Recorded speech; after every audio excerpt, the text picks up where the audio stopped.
আসসালামু আলাইকুম। শুরু করছি নগদ জনপদের খবর। আমি রেদিতা রেজা। দর্শক, এখনকার এই সংবাদ আয়োজন একই সঙ্গে চ্যানেল আই এর ইউটিউব চ্যানেল এবং চ্যানেল আই এর ওটিটি প্ল্যাটফর্ম আই স্ক্রিনে লাইভ স্ট্রিম হচ্ছে।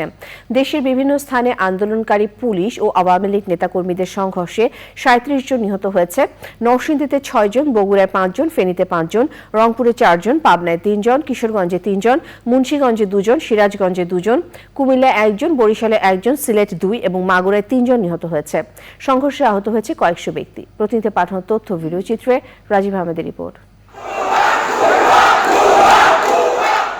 অসহযোগ কর্মসূচির সমর্থনে সকালে মুন্সিগঞ্জের বিভিন্ন এলাকা থেকে বিএনপির নেতাকর্মীরা সুপারমার্কেট এলাকায় জড়ো হতে থাকে। এক পর্যায়ে সেখানে আওয়ামী লীগ, ছাত্রলীগের নেতাকর্মীরাও জড়ো হয়। শুরু হয় ধাওয়া পাল্টা ধাওয়া ও ইটপাটকেল নিক্ষেপ। সে সময় ১০০-রও বেশি ককটেল বিস্ফোরণ ঘটে হতাহতের ঘটনা। কুমিল্লার ইলিয়াটগঞ্জের গৌরীপুরে পুলিশ ফাঁড়িতে দাঁড়িয়ে থাকা পুলিশের একটি গাড়িতে আগুন দিয়েছে আন্দোলনকারীরা। এ সময় তারা মহাসড়ক অবরোধ করে। কিশোরগঞ্জে আন্দোলনকারীরা জেলা আওয়ামী লীগের অফিসে আগুন দিয়েছে। রাস্তায় মোটরসাইকেলেও আগুন দেয় তারা। পুলিশ সংঘর্ষ থামাতে টিয়ারশেল নিক্ষেপ করে। নারায়ণগঞ্জে জেলা পরিষদ কার্যালয় ভাঙচুর করেছে আন্দোলনকারীরা।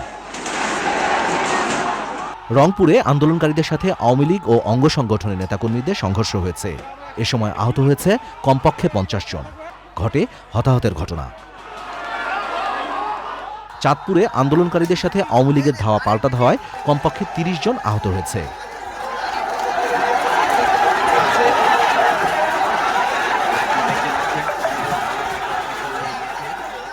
বরিশালে সড়ক অবরোধ করে আগুন দেয় আন্দোলনকারীরা।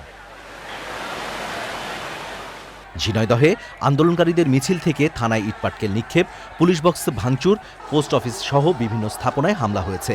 পুলিশের সাথে ধাওয়া পাল্টা ধাওয়া সংঘর্ষে ১১ জন গুলিবিদ্ধ সহ অর্ধশত ব্যক্তি আহত হয়েছে।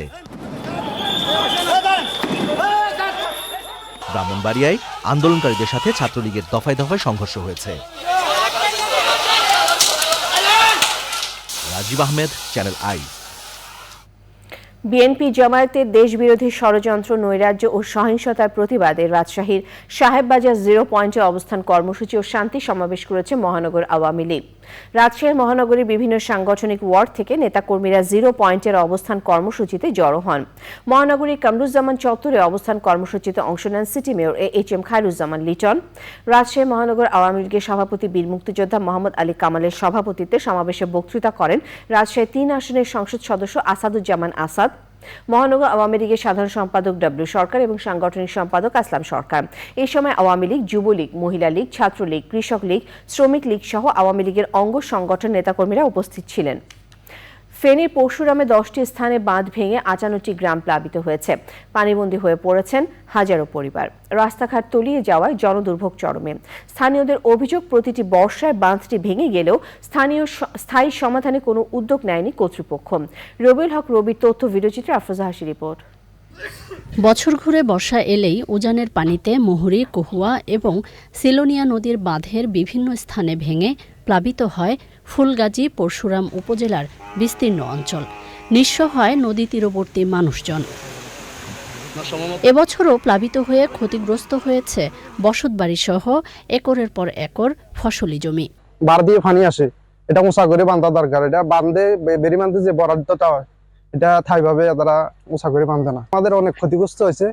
আমাদের এখানে অনেক পুকুরে মাছ আছিল, মাছ নিচে গিয়ে ২ বছর আগে এটা যেটা বান্ধা হয়েছিল ওটা কোনো বান্ধা হয় নাই।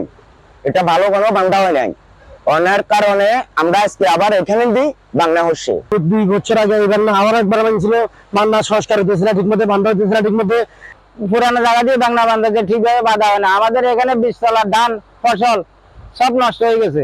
গাঙ্গের হানি, গাং ভাঙ্গি হানি উঠছিল, বাড়িতে ঢুকছে, বাইরে পানি গরু ঘরে আমরা খুঁজছি হেলাইছি। বরাবরের মতো বন্যা নিয়ন্ত্রণ বাঁধ সংস্কারে দ্রুত উদ্যোগ নেওয়ার আশ্বাস সংশ্লিষ্টদের। এখন যদি আমরা এইবার 3 মাসের মধ্যে পাশও হয়, এই প্রজেক্টটা শেষ হতে 4 থেকে 5 বছর লাগে। এটা কিন্তু একদিনে শেষ হবে না। ওই জন্য আমরা বলেছি টেম্পোরারি কিছু কাজ করে, সলিউশন করে, যেমন নদীর পাশের গাছগুলা কেটে ফেলা, কিছু কিছু ড্রেসিং করা, এগুলা করে আগামীবারের জন্য যাতে আমরা